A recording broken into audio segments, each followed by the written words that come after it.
আসসালামু আলাইকুম। আমন্ত্রণ জানাচ্ছি আইজি ক্রিয়েশন নিউজ আপডেটে। সঙ্গে আছি আমি ইমতিয়াজ আহমেদ। শুরুতেই সংবাদ শিরোনাম। এখন টিভির 4 সাংবাদিক নিয়ে চাঞ্চল্যকর যা হচ্ছে। জানা গেল সালাউদ্দিনকে গুমের মূল হোতার নাম। বোরকা পরে ক্রেতা সেজে বাজারের নির্বাহী ম্যাজিস্ট্রেট, অতঃপর যা ঘটল। ট্রাম্পের আলটিমেটামকে বৃদ্ধাঙ্গুলি দেখিয়ে পাল্টা হুঁশিয়ারি ইরানের। হঠাৎ বাংলাদেশের আকাশে নিষিদ্ধ ভারতের স্পাইস জেটের ফ্লাইট, নেপথ্যে কি? এবার বিস্তারিত। বেসরকারি টেলিভিশন চ্যানেল এখন টিভির 4 সাংবাদিককে বাধ্যতামূলক ছুটিতে পাঠানো ও নিউজ রুমে প্রবেশের বাধা দেওয়ার ঘটনায় গভীর উদ্বেগ প্রকাশ করেছে ঢাকা রিপোর্টার্স ইউনিটি ডিআরইউ। সামাজিক যোগাযোগ মাধ্যমে দেওয়া পুরনো পোস্টকে কেন্দ্র করে সাংবাদিকদের বিরুদ্ধে এমন শাস্তিমূলক ব্যবস্থা গ্রহণকে গণমাধ্যমের স্বাধীনতা চর্চার পরিপন্থী বলে উল্লেখ করেছে সংগঠনটি। ডিআরইউ কার্যনির্বাহী কমিটির পক্ষে সভাপতি আবু সালেহ আকন ও সাধারণ সম্পাদক মাইনুল হাসান সোহেল এক বিবৃতিতে এই উদ্বেগ জানান। বাধ্যতামূলক ছুটিতে পাঠানোর 4 সাংবাদিকরা হলেন মোহাম্মদ মুজাহিদুল ইসলাম শুভ, মাহমুদ রাকিব, মোহাম্মদ আজহারুজ্জামান আজহার লিমন ও বেলায়েত হোসেন। তাদের মধ্যে প্রথম 3 জনই ডিআরইউ স্থায়ী সদস্য। বিবৃতিতে নেতারা বলেন, সামাজিক যোগাযোগ মাধ্যম ফেসবুকে দেওয়া পুরনো পোস্টকে কেন্দ্র করে এখন টিভি কর্তৃপক্ষ 4 সাংবাদিকের বিরুদ্ধে যে ব্যবস্থা নিয়েছে তা অনভিপ্রেত। মত প্রকাশের কারণে সাংবাদিকদের শাস্তিমূলক ব্যবস্থার মুখে ঠেলে দেওয়া গণমাধ্যমের স্বাধীন চর্চার বিরুদ্ধে যায়। এই ঘটনা সাংবাদিকদের স্বাধীন মত প্রকাশেরও পরিপন্থী। এ সময় তারা তথ্যমন্ত্রীর পদক্ষেপ নেওয়ার আশ্বাসকে স্বাগত জানান। ডিআরইউর নেতারা মনে করেন, গণমাধ্যম প্রতিষ্ঠানগুলোর উচিত সাংবাদিকদের মর্যাদা ও অধিকার রক্ষা করা। তারা আশা প্রকাশ করেন যে এখন টিভি কর্তৃপক্ষ বিষয়টির সম্মানজনক সমাধান করবে। সভাপতি আবু সালেহ আকন ও সাধারণ সম্পাদক মাইনুল হাসান সোহেল বলেন, এখন টিভি কর্তৃপক্ষকে স্পষ্টভাবে বলছি, যাদের বাধ্যতামূলক ছুটিতে পাঠানো হয়েছে তাদের অবিলম্বে কাজে ফিরিয়ে নিন। সাংবাদিকদের বিরুদ্ধে এ ধরনের সিদ্ধান্ত অনভিপ্রেত ও অগ্রহণযোগ্য। দ্রুত এই সিদ্ধান্ত প্রত্যাহার করে সংশ্লিষ্ট সাংবাদিকদের কাজে ফিরিয়ে নিতে হবে। বিবৃতিতে তারা হুঁশিয়ারি দিয়ে বলেন, অন্যথায় ঢাকা রিপোর্টার্স ইউনিটি তার সদস্যদের স্বার্থ সংরক্ষণের জন্য যা করার তাই করবে।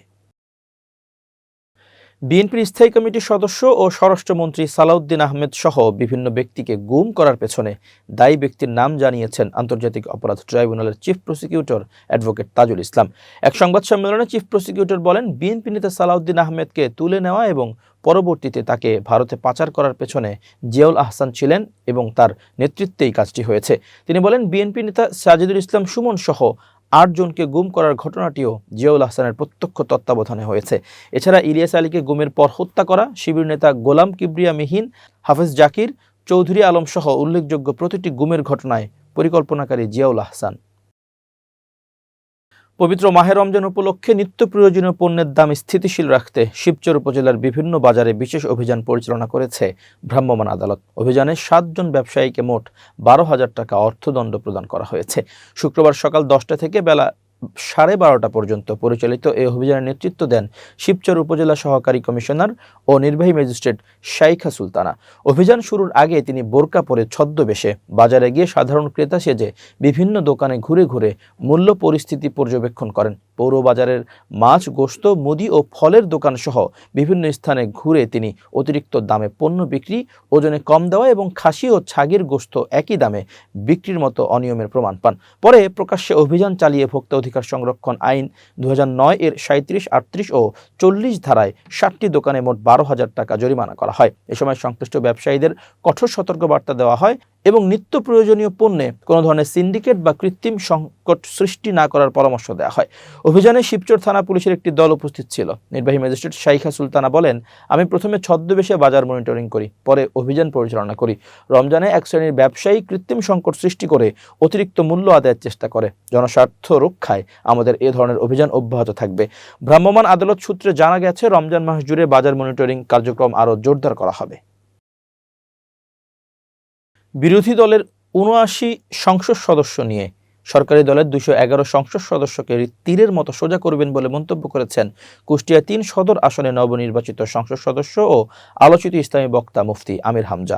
শুক্রবার 20 ফেব্রুয়ারি কুষ্টিয়া শহরতলির ত্রিমোহনী কেন্দ্রীয় জামে মসজিদে খুতবার আগে আলোচনায় তিনি এ মন্তব্য করেন। তিনি বলেছেন, চরমনায়ের 1 জন সহ আমরা 78 জন, আর শেরপুরের 1 জন বাকি আছে, এই 79 জন, আর বাকি আছে 211 জন সংসদ সদস্য। মসজিদের মধ্যে বসে বলছি, 100 ভাগ চেষ্টা চালাবো এই ৭৯ জন মিলে তাদের তীরের মতো সোজা করে রাখতে। যদি এদিক ওদিক করে আমরা চেপে ধরবো, সেটা সংসদের ভেতরে হোক আর বাইরে হোক। আমির হামজা বলেন, আমাদের কাছে দল বেদল, ধর্ম অধর্মও না, মানুষ হলেই তার প্রতি আমাদের নিজের দল যা করেছে, অন্যের দল যা করেছে এটা হিসাব করে দেখব সেটা বৈধ কিনা। চাঁদাবাজি আমাদের দলের লোক করলে অসুবিধা নেই, অন্য দলের লোক করলেও ধরা লাগবে, এটা ন্যায় বিচার না। তিনি বলেন, আমি এমপি 1,83,000 ভোট পেয়েছি, শুধু এদেরই না, আমার 4.5 লাখ ভোট এদের সবার এমপি। আমি সবাইকে আমার নিজের আপন ভাইয়ের মতো মনে করি, আপন বোনের মতো মনে করি। ইনশাআল্লাহ আগামী 5 বছর যেন সঠিকভাবে দায়িত্ব পালন করতে পারি। এর আগে সকাল 9টার দিকে 250 শয্যার কুষ্টিয়া জেনারেল হাসপাতালে পরিষ্কার পরিচ্ছন্নতা অভিযান চালানোর মধ্য দিয়ে আনুষ্ঠানিকভাবে এমপি হিসেবে কাজ শুরু করেন মুফতি আমির হামজা। তিনি দলীয় নেতাকর্মীদের সঙ্গে নিয়ে হাসপাতাল চত্বরে পরিষ্কার পরিচ্ছন্নতা কাজ শুরু করেন। এবার আন্তর্জাতিক প্রসঙ্গ। মার্কিন প্রেসিডেন্ট ডোনাল্ড ট্রাম্পের দেওয়া 10 দিনের আলটিমেটামকে সরাসরি প্রত্যাখ্যান করে কড়া জবাব দিয়েছে ইরান। বৃহস্পতিবার 19 ফেব্রুয়ারি গাজার এক সম্মেলনে ট্রাম্প ইরানকে নতুন চুক্তিতে আসার সময়সীমা বেঁধে দেওয়ার পর তেহরান একে বৃদ্ধাঙ্গুলি প্রদর্শন করে পাল্টা যুদ্ধের হুমকি দিয়েছে। ইরানের পক্ষ থেকে সাফ জানিয়ে দেওয়া হয়েছে, তারা কোনো ধরনের চাপের মুখে নতি স্বীকার করবে না, বরং আক্রান্ত হলে মধ্যপ্রাচ্যে থাকা যুক্তরাষ্ট্রের সব সামরিক ঘাঁটি ধূলিসাৎ করে দেওয়ার হুঁশিয়ারি দিয়েছে দেশটি।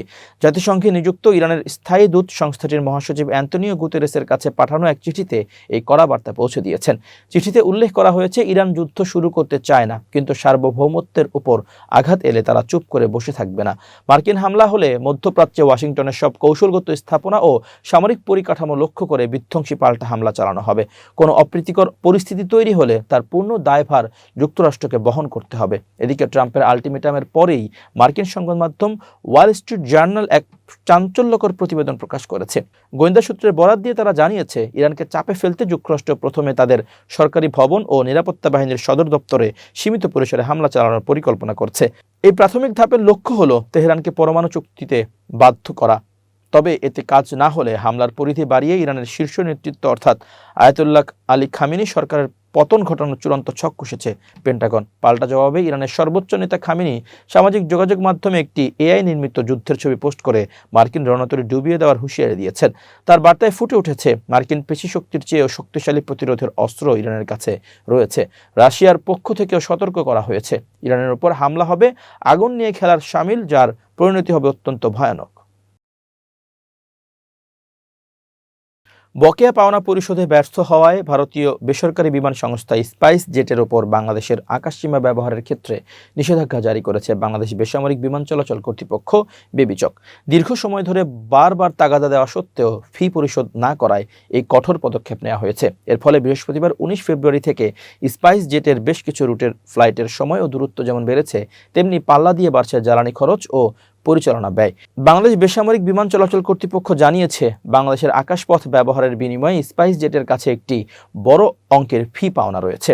আন্তর্জাতিক নিয়ম অনুযায়ী কোনো দেশের আকাশসীমা দিয়ে উড়ে যাওয়ার জন্য সংশ্লিষ্ট বিমান সংস্থাকে নির্দিষ্ট পরিমাণ ওভারফ্লাইট চার্জ প্রদান করতে হয়। স্পাইস জেট এই বকেয়া মেটাতে বারবার কর্ণপাত না করায় বাধ্য হয়ে তাদের জন্য বাংলাদেশের আকাশপথ বন্ধ করে দেওয়া হয়েছে। এর ফলে সংস্থাটির পূর্বমুখী অভ্যন্তরীণ ফ্লাইটগুলো এখন চরম বিপাকে পড়েছে। ভারতীয় সংবাদ মাধ্যম এনডিটিভি এক প্রতিবেদনে জানিয়েছে, বাংলাদেশের এই নিষেধাজ্ঞার সরাসরি প্রভাব পড়েছে কলকাতা থেকে গুয়াহাটি ও ইসফলগামী ফ্লাইটগুলোর ওপর। Flight tracking platform flight radar 24 এর তথ্য অনুযায়ী স্পাইস জেটের বিমানগুলো এখন বাংলাদেশের আকাশসীমা এড়িয়ে দীর্ঘ পথ ঘুরে বিকল্প করিডোর ব্যবহার করছে। সাধারণত কলকাতা থেকে ভারতের উত্তর পূর্বাঞ্চলীয় রাজ্যগুলোতে যাওয়ার জন্য বাংলাদেশের আকাশপথ ব্যবহার করলে সময় ও জ্বালানি উভয়ই সাশ্রয় হয়। এখন ঘুরে যেতে হওয়ায় প্রতিটি ফ্লাইটে আগের চেয়ে অনেক বেশি সময় লাগছে। আর্থিক সংকটে জর্জরিত স্পাইস জেটের জন্য এই নিষেধাজ্ঞা নতুন এক মরণ ফাঁদ হিসেবে দেখা দিয়েছে। 2025 সালের ডিসেম্বর প্রান্তিকের হিসাব অনুযায়ী সংস্থাটি ইতিমধ্যে 269.27 কোটি রুপি নিট লোকসান গুনেছে। এমন পরিস্থিতিতে দীর্ঘ পথ ঘুরে ফ্লাইট পরিচালনা করায় অতিরিক্ত জ্বালানি খরচ তাদের লোকসানের বোঝাকে আরও ভারী করবে বলে মনে করছেন বিশেষজ্ঞরা। আকাশসীমা ব্যবহারের অনুমতি না পাওয়া পর্যন্ত স্বল্প দূরত্বের এই পূর্বাঞ্চলীয় রুটে স্বাভাবিক ফ্লাইট পরিচালনা করা স্পাইস জেটের জন্য অসম্ভব হয়ে দাঁড়িয়েছে। প্রিয় দর্শক, শেষ করছি আইজি ক্রিয়েশন নিউজ আপডেট। আজ এ পর্যন্তই। ভিন্ন খবর নিয়ে দেখা হবে আগামীকাল সন্ধ্যা 7:30টায়। নিজেকে আপডেট রাখতে সাবস্ক্রাইব করুন চ্যানেলটি। নিয়মিত লাইক, কমেন্ট ও শেয়ার করে ছড়িয়ে দিন সর্বত্র। সুস্থ থাকুন, নিরাপদে থাকুন। আল্লাহ হাফেজ।